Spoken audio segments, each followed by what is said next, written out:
Good morning all of you. You are most welcome on our YouTube channel doctor Akhilesh Sharma, जहां हम discuss करेंगे हमारी psychotherapies.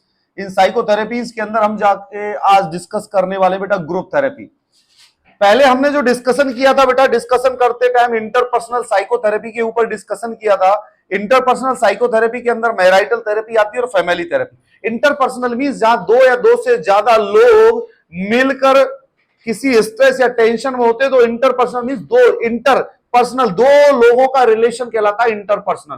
तो normally family therapy और marital therapy हमारे इंटरपर्सनल थेरेपी के अंदर आती है। आप ये मत करना कि इंडिविजुअल थेरेपी को आप कर दो इंटरपर्सनल थेरेपी। उसके बाद आता बेटा ग्रुप थेरेपी। ग्रुप थेरेपी खुद शब्द बोल रहा है कि मैं कौन हूं। ग्रुप का मतलब होता है भाई कितने, दो। ग्रुप का मतलब एक तो ग्रुप होगा नहीं, दो या दो से अधिक, टू और मोर, या कई जगह 8 से 10 पर्सन का भी ग्रुप हो सकता है। 8 से 10 लोगों का भी ग्रुप हो सकता है। ये ग्रुप के जो लोग हैं एक दूसरे से इंटरेक्ट रहते हैं और मिलते हैं। मैं आपको पूरी चीज समझाऊंगा। And emotional problem can be solved out या ट्रीटेड एट वन टाइम। ये पूरे ग्रुप की जो प्रॉब्लम होती है उसको एक ही टाइम सबको बिठा के सॉर्ट आउट कर दिया जाता है। The group therapy is time saving. ये टाइम सेविंग होती है। जैसे यदि मुझे नर्सिंग के कॉम्पिटिशन्स के बच्चों को कुछ बताना है या ग्रुप थेरेपी करनी है, तो मैं सब बच्चों को एक साथ ले सकता हूं ना। इस ग्रुप के अंदर हमने डिस्कशन किया। डिस्कशन में आप अलग अलग तरीके के लोग हो, अलग अलग जगह से आए हो, अलग अलग एरिया से आए हो, अलग अलग रिलीजन के हो, अलग अलग कास्ट के हो, अलग अलग व्यूज है, कोई हिंदी मीडियम, कोई इंग्लिश मीडियम, अलग अलग कोर्स किए हुए हैं तुमने। तो बेटा जब ग्रुप की बात आती है तो एक ग्रुप होता है होमोजीनस। मैं समझाऊंगा होमोजीनस और हेट्रोजीनस।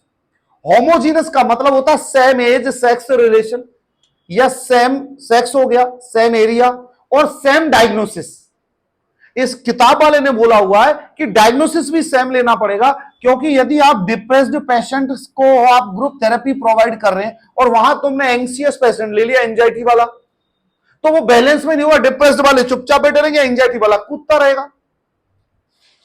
तो होमोजीनस ग्रुप जब बेनिफिशियल है जब आप एक जैसे लेवल के लोगों को लेकर उनको एक जैसे डायग्नोसिस के लोगों और जहां तक एक जैसी प्रॉब्लम होती है उनको लिया जाता है और उनको काउंसलिंग की जाती है, उसको बोला, उनको थेरेपी दी जाती है, उसको बोला जाता है ग्रुप थेरेपी के अंदर होमोजीनस थेरेपी। होमोजीनस के बाद आता बेटा हेटेरोजीनस। Heterogeneous means different. जैसे यदि मुझे अभी किसी को ग्रुप थेरेपी देनी हो कि मेरे को आज सारे डिप्रेस्ड पेशेंट को लेके आओ और मैं उनको एंग्जियस होने के लिए और माइंड के लेवल को ऊंचा करने के लिए या थोड़ा सा उनके अंदर ऑप्टिमिस्टिक आशावादी बनने के लिए मुझे ज्ञान देना है, तो मैं क्या करूंगा, सारे डिप्रेस्ड लोगों को ले आऊंगा। ये क्या हो जाएगा, होमोजीनस। हेट्रोजीनस ग्रुप क्या होगा, किसी को कुछ प्रॉब्लम, किसी को कुछ प्रॉब्लम, किसी को कुछ प्रॉब्लम, मेल फीमेल, अलग अलग सब लोग, अलग अलग प्रॉब्लम, इन सब का जो ग्रुप बनाया जाता है उसको क्या बोलते हैं बेटा, हेट्रोजीनस ग्रुप। जैसे मुझे यदि किसी चीज के ऊपर देना है कि बच्चों के अंदर स्ट्रेस और टेंशन नहीं होना चाहिए, या मेंस्ट्रुअल हाइजीन के ऊपर यदि मुझे कोई टॉपिक देना है, तो हेट्रोजीनस ग्रुप मींस अलग अलग एज ग्रुप की कोई भी फीमेल हो सकती है। Homogeneous means same age group की। ये चीज समझ में आई बेटा। और जो normally group therapy time saving होती है, उसके बाद patient to realise that many other have the similar. और पेशेंट को भी क्या फायदा लगता है, अरे यार मैं अकेला ही नहीं हूं इस दुनिया में, मेरे जैसे और भी है। देखना, मुझे अकेले को डिप्रेशन नहीं है, ये देख मेरे से भी सुंदर है, मेरे से भी बढ़िया, ये तो बड़े रईस घर का है फिर भी डिप्रेशन है, तो अपन को क्या प्रॉब्लम भाई। तो पेशेंट का क्या होता है, इससे ईगो स्ट्रेंथ बिल्डअप होती है। मींस पेशेंट को यदि कोई सिमिलर प्रॉब्लम का दिखाई देता है और यदि वो उसके साथ बैठ के शेयर कर सकता है। शेयर करना सिमिलर प्रॉब्लम मींस जैसे आप लोग कंपटीशन की तैयारी कर रहे हो तो आपका गोल और मोटो एक है, तो ऐसे डिप्रेशन या किसी मेंटल इलनेस किसी पर्सन को है तो उनका एक ही मोटो रहता है कि हमें इस बीमारी से ओवरकम होना है। तो ओवरकम होने के लिए आपस में एक दूसरे से डिस्कशन भी तो करेंगे, जैसे आप लोग डिस्कशन करते हो। Typically the sessions are once और ट्वाइस ए वीक। सप्ताह में 1 से 2 बार ये सेशंस लिए जाते हैं। सेशन लेने का मतलब उनसे मीटिंग की जाती है, उनको बताया जाता है। जहां थेरेपिस्ट, जहां थेरेपी आ गई वहां थेरेपी का मतलब है थेरेपिस्ट। थेरेपिस्ट कौन सा होता है, जो एक ट्रेंड पर्सन, ट्रेंड। जैसे मैं यदि साइकोथेरेपिस्ट हूं, means I am having the essential qualification of the psychotherapist. मुझे जो साइकोथेरेपिस्ट की क्वालिफिकेशन होनी चाहिए, जो मुझे आती है, मुझे ट्रेनिंग सेशन लिए हुए हैं, प्रैक्टिकल मैंने किया हुआ है, तो ऐसा ही पर्सन तो साइकोथेरेपिस्ट होगा जो उस चीज को समझेगा। वरना यदि तुमने नॉर्मल पर्सन को बिठा दिया, वो कहेगा जी मैं तो गांजा पीता था इतने दिन से। बोला आप पढ़ा है क्या? यदि तुमने नॉर्मल पर्सन को बिठा दिया कि चलो भैया तुम आ जाओ थेरेपी दे दो, दीपांशु ने अपने दोस्त को बुला लिया कि जाओ इनको थेरेपी दे दो, ये भी कुछ कोर्स करके आए हैं। तो दीपांशु ने कहा भैया थेरेपी दे दो। तो उसने बोला गांजा पीते हो क्या?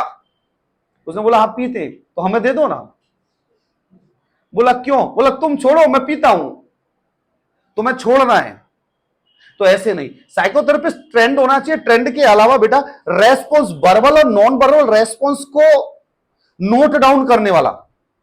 मींस ऐसा नहीं है पेशेंट से, यदि तुम जैसे if you will go and ask, अभी तो जैसे एक नया वो हुआ था, एक नए ट्रेडिशन में, जैसे वो मलाइका अरोड़ा के बेटे ने उससे क्वेश्चन कर लिया, माँ when you are going to get marry some second. तो मैंने बोला यार बढ़िया है, वो अपनी माँ से क्वेश्चन कर रहा है तुम दूसरी शादी कब करने को, और माँ अपने बच्चे से क्वेश्चन पूछ रही है when you lose your virginity. मैंने बोला यार क्या बात है, भगवान भी खुश हो रहा होगा क्या हमने इंसान पैदा किए।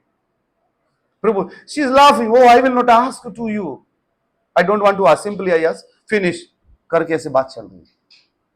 तो बेटा जो ग्रुप होते हैं ना, इस ग्रुप के अंदर क्या करता है, नॉर्मल डिफरेंट डिफरेंट टाइप के उनके जो वर्बल रेस्पॉन्स, अरे वर्बल रेस्पॉन्स पेशेंट आपको बोल रहा है वो तो आपको अंडरस्टैंड करना है, उसके फेशियल एक्सप्रेशन, क्योंकि बहुत सारी चीजें ऐसी है जो फेशियल एक्सप्रेशन से पता पड़ जाता है। आपने कभी इश्क किया है? आप क्यों परेशान हो रही हो? अच्छा आपके दिमाग में ये प्रॉब्लम है, आप डिप्रेशन में चले गई, तो पता पड़ रहा है कि डिप्रेशन पढ़ाई के लोड में आई थी, अब आपने डांट दिया, पता पड़े कुछ लॉजिक और किसी और चीज का है। ये होता है। मेन कॉज को फाइंड आउट करने वाला, जैसे पुलिस वाले कर लेते हैं ना मेन कॉज फाइंड आउट, तुम कितने भी कर दो जी, इतने गए इतने गए इतने गए, वो 2-4 घंटे में पूरी रामायण सुलटा कह देते हैं जी ये मामला है पूरा, और कोई मामला नहीं। तो बेटा ग्रुप के अंदर क्या होता है कि इन पर्संस को टाइम दिया जाता है, वीक के अंदर 2 दिन। आप डेली डेली लोगे तो वो पर्सन अंडरस्टैंड ही नहीं कर पाएगा, बोल ही नहीं पाएगा। और ग्रुप थेरेपी के अंदर जो तुमको सजेस्ट कर रहे हो उसको फॉलो करने के लिए भी तो टाइम चाहिए। ये थोड़ी डेली आ जाओ क्लास और पढ़ने के लिए टाइम दो मत। मैं सुबह से शाम तुम्हारे कंपटीशन की क्लास चला दूं, चलो सुबह से शाम तक पढ़ रहे, फिर आ जाओ सुबह। बेटा पढ़ ही नहीं पा रहा तो ऐसी क्लासेस का क्या मतलब निकलेगा? तो कोई भी थेरेपी हो उसको टाइम भी तो दिया जाता है सामने वाले को कि you can follow the instructions.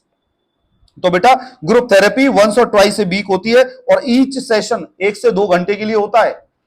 जैसे कई बार बोल देते हैं हम 8 घंटे की क्लास लेते हैं हमारे यहां पर कोचिंग सेंटर पर। 8 घंटे में कौन बच्चा बैठ जाएगा? तुम बैठ लोगे 8 घंटे? मैं बैठ जाऊंगा 8 घंटे? नहीं बैठ जाऊंगा। 4 घंटे की क्लास में तो मैं ये सोचता हूं कब भग जाए, 10 मिनट बच गई, 5 मिनट बच गई, आदमी ये हिसाब लगाता है। 8 घंटे पढ़ा लेगा नॉर्मल, सिर्फ टाइम पास होगा। पढ़ाने का मतलब ये बेटा, यदि if you are taking the class 3 and 4 hour that is enough, but that time you have to utilize more. दुनिया के अंदर बताते हैं ना, बच्चा पूछता है कंपटीशन की कितनी तैयारी करनी चाहिए, कोई बोलता है 12 घंटे पढ़ने चाहिए, कोई 20, यहां तक कि कई लोग तो ऐसे बोलते हैं 20-20 घंटे पढ़ने चाहिए। अरे 8 घंटे एनफ होते हैं दुनिया के किसी भी कंपटीशन को फाइट करने के लिए। 8 को मल्टीप्लाई कर लो 3 से, 8 आवर्स स्टडी, 8 आवर्स स्लीप, और 8 आवर्स आपके उन कामों के लिए, घूमना फिरना, इधर उधर नाचना गाना, पार्क में जाना, गोलगप्पे खाना, किसी के संग घूमना, उसके लिए 8 आवर्स बहुत है दीपांशु। पढ़ाई के लिए 8 आवर्स, और 8 आवर्स सोने के लिए। 8 को मल्टीप्लाई करके चलो सक्सेस हो जाओगे। दुनिया आईएएस, अच्छे से अच्छे आईएएस की जब आप इंटरव्यू देखेंगे ना, कैसे यूपीएससी फाइट की, नॉर्मली सब 8 से 10 घंटे पढ़ते हैं। कोई नहीं कहता जी मैं 22 घंटे पढ़ता था। 22 घंटे में तो आप मेंटल इलनेस हो जाएंगी। पता पड़े एग्जाम देने गए, आपका माइंड वाइब्रेट कर रहा है यहाँ से। जैसे कभी सभी हमें हो जाता था, हम पढ़ने की हवस के अंदर क्या करते, इतना पढ़ जाते थे कि दिमाग ही सुन्न हो गया, आवाज आ रही है दिमाग की। मेरे साथ होता था ये, पता है फर्स्ट ईयर, अरे हमने कभी 12th तक तो पढ़ाई नहीं की। अब ये भी यूट्यूब पे जा रहा है, हमने कभी 12th तक तो पढ़ाई नहीं की। फर्स्ट ईयर सेकंड ईयर में पढ़ाई की तो एक संग इतना लोड ले गए हम फर्स्ट ईयर सेकंड ईयर में कि दिमाग में की आवाज आती थी, गर्मियों के अंदर स्पेशली। ये क्या इलाज है? ऐसे लगता था दिमाग काम नहीं कर रहा है, आंखें आंखें चल रही है बस। तो बेटा नॉर्मली स्लीप भी जरूरी है, स्ट्रेस फ्री लाइफ भी जरूरी है, और स्टडी भी जरूरी है। तो ग्रुप थेरेपी 1 to 2 आवर्स के लिए होती है। इसके अंदर क्या किया जाता है, एक सर्किल के अंदर बैठा दिया जाता है, थेरेपिस्ट बैठ जाता है बीच में, और वो साइको एनालिटिक का कहने का मतलब क्या है बेटा, कि जो पेशेंट बोले उसको एनालिसिस करना है। आपसे लड़का कह रहा है पापा मुझे शादी नहीं करनी, तो एनालिसिस तो करो क्या रीजन है। कारण क्या है, क्यों नहीं करना चाह रहा, प्रॉब्लम क्या है। अब कारण बहुत सारे हो सकते हैं, तो साइको एनालिटिक करो ना, पूछो। अब कई लोग बहुत सारी प्रॉब्लम्स बताते हैं, जी ये प्रॉब्लम ये प्रॉब्लम, उसके बाद थेरेपिस्ट क्या करता है, साइको एनालिसिस ही तो करता है। तो ये नहीं, ये प्रॉब्लम है, इसको हम सॉर्ट आउट कर देते हैं। तो साइको एनालिटिकल अप्रोच यूज करनी चाहिए ग्रुप थेरेपी के अंदर। And behavioural approaches, group homogeneous और हेट्रोजीनस भी हो सकते हैं, ओपन एंड क्लोज भी हो सकते हैं। ओपन का मतलब मैं क्लास ले रहा हूं, कोई भी आके बैठ सकता है, कोई भी जा सकता है, ऐसे ही ओपन ग्रुप होता है, कोई भी आ सकता है, कोई बैठ सकता है, कोई भी जा सकता है। जैसे भागवत सप्ताह होती है ना पंडित जी, कोई भी आके बैठ लेता है, कोई भी निकल लेता है। बढ़िया भजन सुना रहे हैं, डांस वांस कर रहे हैं, तो बैठे रहेंगे भक्त, और पते पड़े पंडित जी ज्यादा ज्ञान की बात फेल रहे हैं तो निकल लेते हैं, बोले पंडित जी ज्ञान को ऑलरेडी बहुत बार पढ़ा है। तो ये होता है ओपन ग्रुप। एक क्लोज ग्रुप क्या होता है, close the door, no one will come inside and no one will go outside, closed group. इसके अंदर क्या किया जाता है, पेशेंट को बिठाया जाता है और उनसे इंटरेक्ट होने की कोशिश की जाती है। लेकिन ये थेरेपिस्ट और साइकोथेरेपी बहुत जरूरी है हमारे पेशेंट्स के ट्रीटमेंट के लिए। हमारे मेडिकल जो मेंटल हॉस्पिटल में क्या हो रहा है, आप गोलियां दिए जा रहे हैं, गोलियां दिए जा रहे हैं, but you did not find out the what is the exact cause of depression. Why a young girl in the age of 18 years in the mental hospital, 18 साल की उम्र में मेंटल हॉस्पिटल में क्यों है। आप कई यंग लड़कियों से पूछेंगे, they are most of the time they are sexually assaulted by their close relatives. India के अंदर ये बहुत बड़ी हिस्ट्री है कि नो ईयर भाई 90% या 93% childrens are sexually assaulted by their close relatives. Close relatives का मतलब समझिए close relation. Sexually assaulted means that's not means a intercourse. Sexually assaulted का मतलब है गलत तरीके से टच करना, it's will come under the sexual assaulted. तो verbal और non verbal response, and you have to ask the patient to express their feelings। Problem क्या है वो तो बताइए, जब दिल से कोई बताएगा नहीं तो कैसे होगा। तो इसके अंदर थेरेपिस्ट के पास भी कम्युनिकेशन स्किल्स होनी चाहिए दोस्तों। जैसे मेरे पास होते हैं कम्युनिकेशन स्किल, कोई बंदा कितना भी आग लगाता हुआ है, अखिलेश जी का अखिलेश जी वो करेंगे, अखिलेश जी करेंगे, हमारे पास आके बैठते हैं, हम वो लोग पानी पियो भाई साहब, बड़े दिनों बाद आए हो यार, हम तो आपको याद ही कर रहे थे। मुझे यार मैं तो लड़ने आया था, ये तो मुझे याद कर रहा था, ऊपर से पानी और पिलाता है। अरे चलो भाई कोई चाय तो ले आओ यार, मुझे पता है कोई यही नहीं है चाय लाने वाला, आने का। तो थेरेपिस्ट के पास होना चाहिए एक way of talking, way of expression, way of views, smiley face होना चाहिए, कूल होना चाहिए कि आपकी पर्सनालिटी को देखे तो दूसरे वाले सामने का भी नूर झलक जाए, यार इससे लड़के क्या करूं, तो बड़ा शांत आदमी है। और 2-4 बार उसकी आंखों, हाँ भाई साहब आप सही है पर कर क्या पाए, अब जितना है उतना ही तो करेंगे, आप बिल्कुल सही है, मैं बहुत गलत हूं इस जगह। तो बेटा ओपन एंड क्लोज्ड ग्रुप समझ में आया। उसके बाद आया ट्रेडिशनल ग्रुप। ये हमारे यदि फैमिलीज के अंदर यदि इतना होने लग जाए ना कि यदि लोग थोड़े से अंडरस्टैंड करने लग जाए तो सारी टेंशन खत्म हो जाए दुनिया के अंदर, स्वर्ग यही नजर आने लग जाए। मरने के बाद स्वर्ग का नहीं पता मिलेगा नहीं बदलेगा है कि नहीं है, क्या होगा क्या नहीं होगा, यही स्वर्ग हो जाए। लेकिन हम लोग तो लगे गलत साधनों में, गलत चीजों में। ट्रेडिशनल ग्रुप, ट्रेडिशनल ग्रुप, अब ये ट्रेडिशन बोल रहा है भैया, ट्रेडिशनल मींस कोई मामला लंबा चौड़ा है। अब ट्रेडिशनल ग्रुप पेशेंट का आ गया, तो पेशेंट कौन से ट्रेडिशनल होंगे, जो हॉस्पिटल में एडमिट होंगे, लंबे समय से पड़े होंगे, उनका एक ग्रुप बना दिया जाता है, उनको बोलते हैं ट्रेडिशनल ग्रुप। जैसे भैया आज हम पर्सनल हाइजीन पे क्लास देंगे, तो पर्सनल हाइजीन तो चाहे डिप्रेशन का हो, चाहे एंजाइटी का हो, चाहे ट्रेडिशनल हो, चाहे ओपन हो, चाहे क्लोज हो, सबको सीखने की बात है। तो ट्रेडिशनल ग्रुप मींस जो पेशेंट आईपीडी में जो एडमिट रहते हैं, आपके हॉस्पिटल में जो पेशेंट एडमिट रहते हैं, जो प्रॉब्लम टाइम से वहां एडमिट और ट्रीटमेंट ले रहे हैं, उन पेशेंटों को ट्रेडिशनल पेशेंट बोला जाता है। उनको जो ग्रुप बनाया जाता है उसको बोला जाता है ट्रेडिशनल ग्रुप। तो नेहा बहन जी कौन कौन से ग्रुप हो गए, ओपन ग्रुप और क्लोज्ड ग्रुप। उसके बाद हो गया बेटा होमोजीनस और हेट्रोजीनस, एक हो गया ट्रेडिशनल ग्रुप, और एक होता है encounter group. Encounter, encounter means आके किया है, तो एनकाउंटर मींस अभी अभी नया ही हुआ है इसका काम। एनकाउंटर में भी तो नया नया ही होता है। एनकाउंटर मींस तुरंत ही इसको मेंटल इलनेस आई है और ये हॉस्पिटल आया और इसको यहाँ साइकोथेरेपी प्रोवाइड कर दो, इसको बोलते हैं बेटा encounter group. Encounter is a small group in which individual learns how his feelings and behaviour affects him. हम बताते हैं कि आपका बिहेवियर कैसे अफेक्ट करता है आपको, आपका वे ऑफ थिंकिंग कैसे अफेक्ट करता है आपको। He may have some coping difficulty and not necessarily mental illness। आपको कोपिंग स्ट्रेटेजीज कैसे यूटिलाइज करनी है, क्या सोचना है। जैसे अभी मेरे घर में 2-3 दिन से गेस्ट है, मेरी वाइफ काम कर रही, तो दिन रात काम कर रही है, तो एक अंदर से आपके माइंड में होना चाहिए यार कितना काम कर रही है, कैसे कर रही है, क्या मैनेज कर रही है। तो ये बिहेवियर सिखाया जाता है। Try to learn every time the new situations. आप क्या है, आप अच्छे कपल्स को देखो, आप उस कपल को मत देखो जो ऑलरेडी फाइटिंग कर रहे हैं, दोनों एक दूसरे में लगे रहते हैं, दबा दब दबा दब, उनको मत देखो भाई। जो कहते हैं हाथ तो डूब गए दोनों आपस में, उनको मत देखो। उनसे क्या सीखोगे? उनको दे दी हस्बैंड को दिखाने विद्यत, वो देखा और आएगा पड़ोस वाली भाभी जी कैसे मारती है। आप देखो अच्छे कपल जो क्या करते हैं, कैसे करते हैं, कैसे रहते हैं, कैसे बात करते हैं, कैसे चलते हैं, दोनों कैसे बैठते हैं। यही तो लर्न करना है। बिहेवियर क्या, लर्निंग तो प्रोसेस है। चोरी करना कोई सीख के थोड़ी है। चोरी का पहले स्टार्टिंग की, कैसे की, घर में पैसे चुराए, बाप के चुराए, फिर बाद में बड़ा चोर बना। तो ये भी तो बिहेवियर क्या, लर्निंग प्रोसेस। हम भी तो लर्न कर रहे हैं। सब्जी बनाना पहले दिन क्या इतनी बढ़िया टेस्टी सब्जी बनाते, पहले दिन कच्ची पक्की बनती है, फिर कम मसाले, फिर धीरे धीरे करके अब तो भाई बिल्कुल बढ़िया बनाने लगे। तो बिहेवियर क्या, एवरी टाइम लर्निंग प्रोसेस। घर वाले भी तो बिहेवियर की ट्रेनिंग देते, बेटा तेरी शादी हो गई, मजा आए, ऐसे ऐसे बात करना, ऐसे बात करना। शुरुआत में तो वो मम्मी जी पापा जी कहते हुए भी शर्म आती है, बाद में वो भी करना पड़ता है। ये सबके साथ होता है, मेरे साथ भी, तुम्हारे साथ भी। कैसे बोलूं यार, क्या करें जी, कैसे जाए, कहां बैठे। तो बेटा encounter group means newly patient को एनकाउंटर हुआ है, न्यू सिचुएशंस उसके संग में आई है, उस सिचुएशन के अंदर उनको थेरेपी दी जाती है, उनको बताया जाता है कि आपका बिहेवियर क्या है, आप कैसे नॉर्मल रह सकते हो और आप कैसे प्रॉब्लम को फाइंड आउट कर सकते हो। प्रॉब्लम को फाइंड आउट मींस लाइफ के अंदर प्रॉब्लम आना बहुत जरूरी है और प्रॉब्लम आनी भी चाहिए। और तुम दुनिया की ऐसी शक्ति नहीं हो तुम्हें प्रॉब्लम नहीं आए। दुनिया का प्रधानमंत्री भी वोट मांगने के लिए घूम रहा है, उसकी बड़ी प्रॉब्लम चल रही है, मतलब उसका भी टाइम है मेहनत करने का, वो मेहनत कर रहा है, रैलियां कर रहा है, भाग रहा है, पॉलिटिशियन अपना काम कर रहे हैं। तो फिर हम तो नॉर्मल आदमी है। फिर स्टेप्स ऑफ ग्रुप साइकोथेरेपी की जब बात आती तो बेटा हमने ग्रुप थेरेपी के अंदर क्या पढ़ा कि भैया ग्रुप होता है, 2 या 2 से अधिक के ग्रुप होते हैं, 8 से 10 संख्या में हो सकते हैं।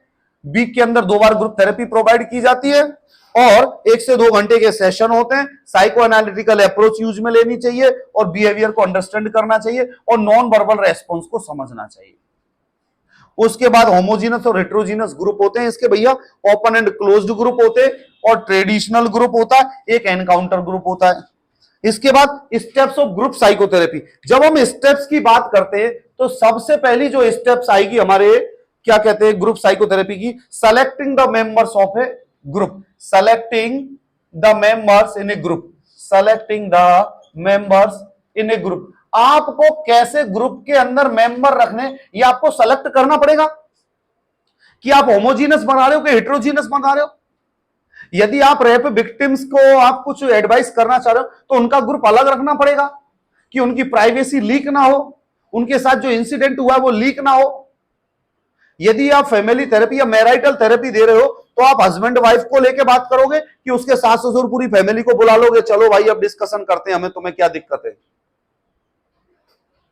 तो बेटा according to selecting the members in a group, यदि आप जिस तरीके का ग्रुप बना रहे हो, क्या कंडीशन है, क्या बायस है, क्या प्रॉब्लम है, किस एज ग्रुप के लोग हैं, क्योंकि हर एक एज ग्रुप का थॉट प्रोसेस अलग होगा, एज का भी तो डिफरेंस होगा। अब तुम बिठा दोगे 20 साल के लड़के को और 60 साल के बुढ़े को और पूछोगे बताओ भाई सेक्सुअल प्रॉब्लम्स क्या क्या है, तो 20 साल वाले की अलग होगी, 60 साल वाले की अलग होगी, दोनों का थॉट प्रोसेस अलग होगा।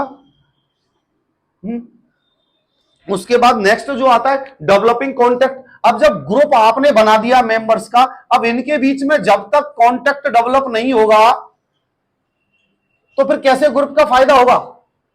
कॉन्टेक्ट मींस मैं आपसे क्या बोलता हूं, आपस में कॉन्टेक्ट में रहो, आपस में स्टडी करो, आपस में पूछो, आपस में ये नहीं पूछना कितने बजे सो रही हो, क्या कर रही हो, कैसे कहां, क्या ये वो वाली नहीं। आप पूछो हाँ दीदी पढ़ ली, क्या पढ़ रही हो, कैसे पढ़ रही हो, मुझे भी बता दो, ये क्वेश्चन भेज दो ना, आपने पढ़ लिया ये बताओ। एक पॉजिटिव रीइंफोर्समेंट पैदा करो, वो पॉजिटिविटी इतनी आगे जाके फायदा करेगी आपको बहुत। एक आध दो बंदे फेक मैसेज कर दो, आज तो मैं 11 बजे तक पढ़ रही हूं, कल 12 बजे तक पता पड़े 2-4 तो ऐसे बंदे होंगे, चलो वो पढ़ रही है मैं भी पढ़ लूं यार, वरना एक सीट वो ही खा जाएगा। ऐसे कंपटीशन में मैं रहा हूं। मैं यदि गर्ल्स हॉस्टल के पास में मेरा रूम था, मतलब थोड़ा सा दूर, तो जैसे कभी कभी मैं शाम को ये देख लेता कि 12 बजे के लगभग मैं जा रहा हूं, देख लेते हैं गर्ल्स हॉस्टल में लाइट जल रही है क्या। अब पता पड़े रात को तो बाथरूम की लाइट जलती ही है भाई। हम सोचते थे पढ़ रही हैं, हमने बोला पढ़ना है, हम उस लाइट के चक्कर में बहुत पड़ गए।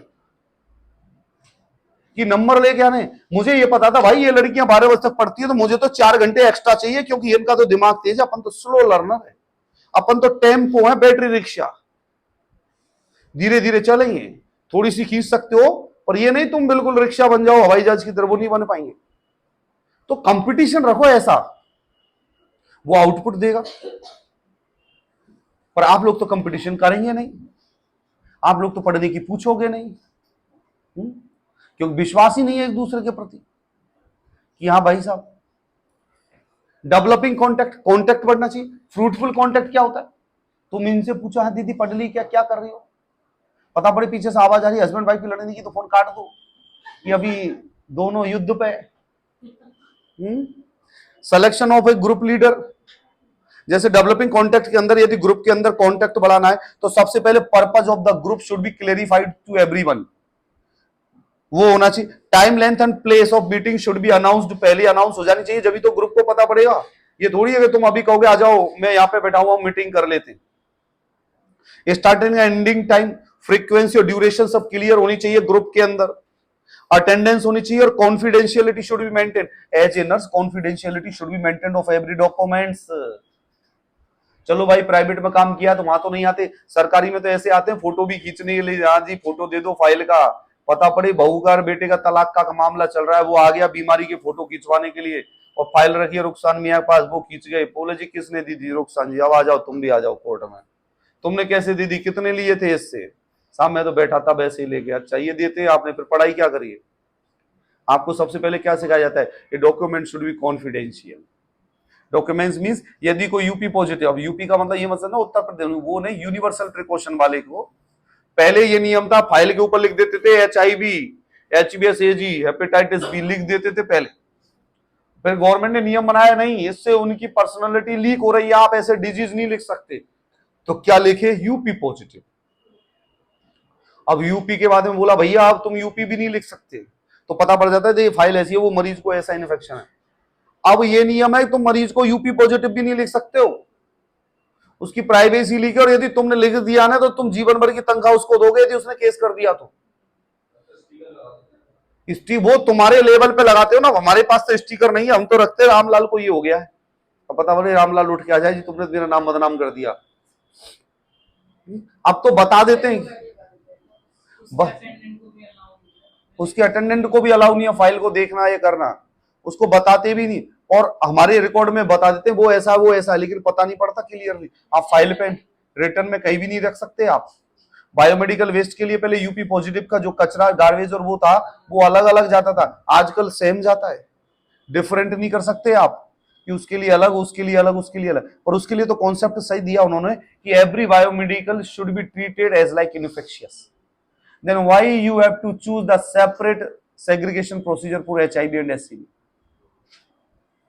ठीक है बेटा, तो कॉन्फिडेंशियलिटी का तो बड़ा वो है। रोल ऑफ मेंबर, और रोल ऑफ मेंबर को बताना है कि भैया आपका ये काम है, आपको आना है उस टाइम पे, ये इंटरेक्शन करना है, ऐसे करना है। उसके बाद सिलेक्शन ऑफ ग्रुप लीडर। अब जो इसकी थर्ड स्टेज आती है बेटा, कई बार जो ग्रुप थेरेपी के अंदर जो पूछा जाता है ना, तो वो ये पूछा जाता है कि स्टेप्स कौन सी है ग्रुप थेरेपी की और किस स्टेप्स के अंदर क्या होता है। तो selection of group leader means group leader को आपको सेलेक्ट करना है। तो ग्रुप लीडर आप कैसे सेलेक्ट करोगे? ग्रुप लीडर पहली बात तो ऐसा होना चाहिए जो इमोशनल कैथारसिस, जो इमोशनली वेंटिलेट हो, जो बता दे। ये नहीं तुमने डिप्रेशन के ग्रुप का ऐसा आदमी कर दिया जो खुद ही ज्यादा डिप्रेशन में, जो बता सके, बोल सके, इमोशनली फील हो सके, फीलिंग्स करनी है, फियर एंड फ्रस्ट्रेशन की फीलिंग्स को शेयर कर सके, कम्युनिकेशन स्किल्स जिसकी अच्छी हो, और रियलिटी के साथ हेल्प करने को तैयार हो, टू नो द रियलिटी को समझने वाला हो। उसके बाद make observation of all the non verbal techniques being used by the patient. कई बार पेशेंट नॉन वर्बल टेक्निक्स को यूटिलाइज करता है जो एज ए थेरेपिस्ट हमें समझनी चाहिए।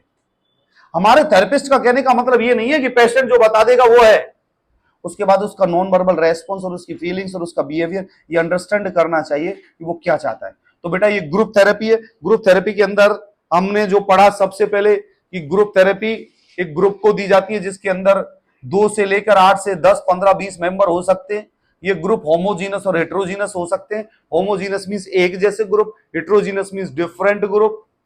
उसके बाद ओपन ग्रुप और क्लोज्ड ग्रुप, ओपन ग्रुप में कोई भी आ सकता है, क्लोज्ड ग्रुप में ओनली लिमिटेशंस। 1 से 2 बार वीक में दी जाती है, 1 से 2 घंटे की होती है ये। और उसके बाद ट्रेडिशनल ग्रुप, जो पेशेंट आपके एडमिटेड है हॉस्पिटल के अंदर, उनका जो ग्रुप होता है उसको traditional group. Encounter group means जो न्यूली अफेक्ट हुए, जो समझ नहीं पा रहे कि उनके बिहेवियर को क्या हुआ, ये कहलाता है एनकाउंटर ग्रुप। इसके बाद में ग्रुप थेरेपी के अंदर जो इंपॉर्टेंट चीज आती है बेटा, कि ग्रुप थेरेपी के अंदर selection of means steps of group psychotherapy. तो सबसे पहली स्टेप्स आती है बेटा selecting the members in a group, दूसरा आता है डेवलपिंग द कॉन्टेक्ट, और तीसरा आता है सिलेक्शन ऑफ ग्रुप लीडर। ये क्वेश्चन आया हुआ इन तीनों स्टेप्स के ऊपर कि ग्रुप थेरेपी के अंदर कौन सी स्टेप्स है, तो ये तीनों स्टेप्स आपको याद करनी है और इसको पढ़ना है। बाकी की और हमारी वीडियोस को देखने के लिए हमारा YouTube channel doctor Akhilesh Sharma subscribe करो, शेयर करो, देखते रहो, दिखाते रहो, पढ़ते रहो, पढ़ाते रहो। Thank you.